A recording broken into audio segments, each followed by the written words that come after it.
干鱿鱼焖排骨，肉嫩多汁入味，又是一道下饭菜。干鱿鱼和干香菇提前泡水，排骨冷水下锅，焯水后捞出备用。泡软的鱿鱼切成小条，香菇也剪小块，烧锅入锅，加一勺猪油，放入姜片、鱿鱼和香菇炒干炒香，倒回排骨继续翻炒。加热水没过蔬菜、生抽还有调味，来几颗带皮的蒜头，煮开后盖盖小火焖个50分钟，最后加点盐调味，转大火收至浓稠，撒上葱花，干鱿鱼焖排骨就完成啦！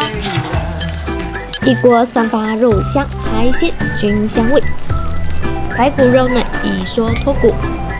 开饭。